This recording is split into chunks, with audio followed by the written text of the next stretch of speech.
আলহামদুলিল্লাহ, আল্লাহ পাকের লাখ কোটি শুকরিয়া। বাঙালি দরবার শরীফ মনিরাম যশোর খানকাহ আজিজিয়া বাজার আমাদের পক্ষ থেকে আমরা তীব্র প্রতিবাদ জানাই কাদিয়ানীদের বিরুদ্ধে। যারা আমার রাসূলকে মানে না তাদেরকে আমরা ধিক্কার দিতে চাই।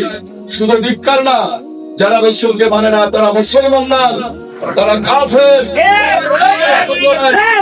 এই জন্য নবীকে যারা মানে না তাদেরকে সরকারি ভাবে মাননীয় প্রধান উপদেষ্টাকে আমি উদ্দেশ্য করে বলতে চাই, যারা রাসূলকে অমান্য করেছেন, নিজেরা নবী দাবি করেছেন, এরা কাফের।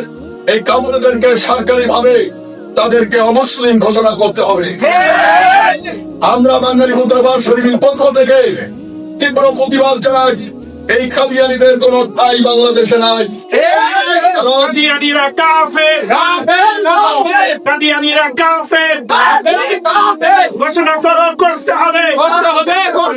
কাদিয়ানীরা কাফের, ঘোষণা করতে হবে। রাষ্ট্রীয় ভাবে করতে হবে। কাদিয়ানী কাফের, থাকবে।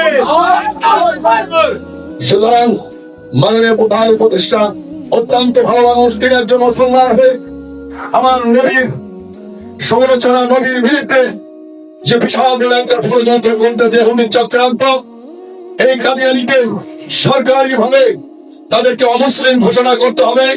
না করা পর্যন্ত এদেশে তাওহীদে মুসলমান তারা কেউ ঘরে বসে থাকবে না।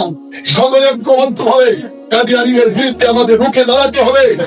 আল্লাহর নবীর বিরুদ্ধে কোন নবী দাবি করলে তাকে মেনে নেওয়া হবে না, তাদেরকে জুতোর মালা করে পাঠাতে হবে।